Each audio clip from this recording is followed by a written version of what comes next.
What I thought I may share with you today is just a few moments of how I started at school here in Australia.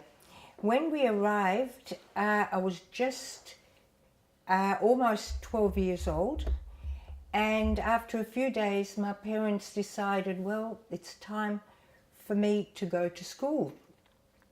My parents couldn't take me to school because they couldn't speak English. But my mother's cousin, who'd been here for a few years, volunteered that she would take me to school. So we decided on Windsor State School, which was close to where we were living at the time. We were in a boarding house living around there.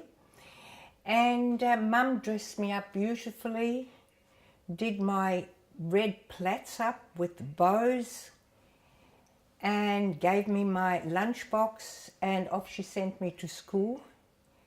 After all the administration bits, my mother's cousin left me in the classroom with the teacher, and there I was seated in one of the desks, and the kids around stared at me and started giggling, and I wasn't quite sure what it was all about.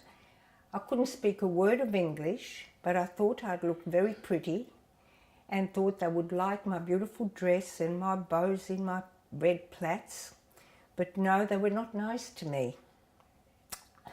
At lunchtime it became even worse, because here I was opening up my lunchbox with my rye bread, garlic sausage, sour cucumber sandwich, and looking at them, they had their white sliced bread with Vegemite. They were staring at me, not quite sure what I was eating.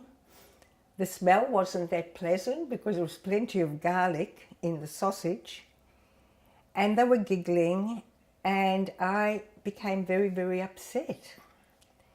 I went home that night telling my parents that I was never going to go to school again. I wanted to go back to my old school. And they understood that it was difficult because I did not speak English at all, but they couldn't understand the rest that was going on, how I looked strange to the other kids. Anyway, they forced me to continue going to school, and I was extremely unhappy. Then I realized that I had to do something about it. Learning English came slowly. I picked up words as time went by. Don't know how long it took me to have conversation English. I can't remember that. But I went home and tried to convince Mum that I couldn't wear these pretty dresses with bows. She needed to buy me some casual clothes. Eventually she did that, and I also explained to her that I had to have some thongs.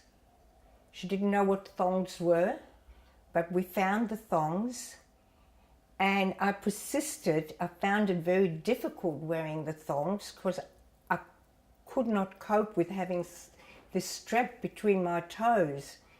But I persisted, and I wore these thongs, and I took off the bows in my hair, and I also explained to Mum that I couldn't have that delicious food for lunch. She had to buy the white fluffy sliced bread and put Vegemite on it. I hated the Vegemite. I wasn't used to the taste. But I was so hungry that at lunchtime I ate the Vegemite sandwiches like the others.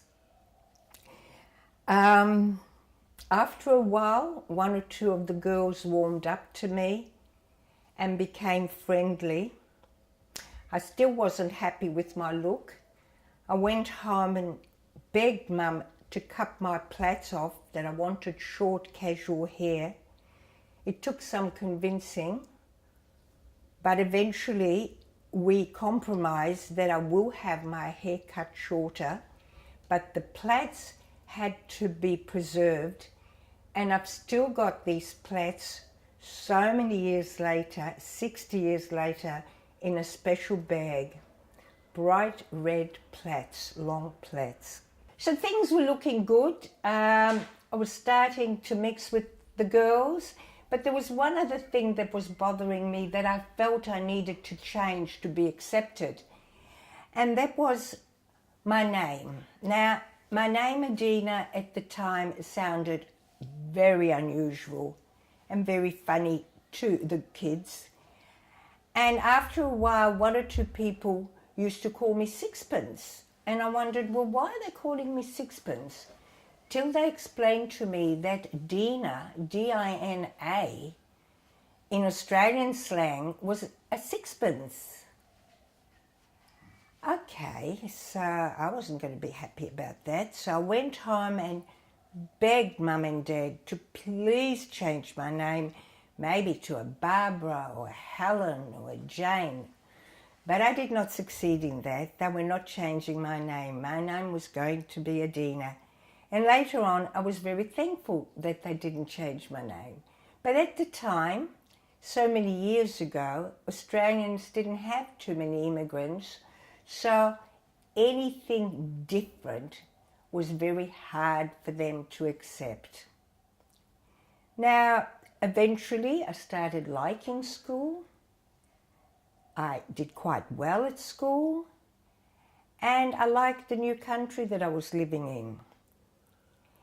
And every now and then, when a new person from another country joined our class, I made sure that I spent time with them and helped them in every way I can, and included them with my group of friends.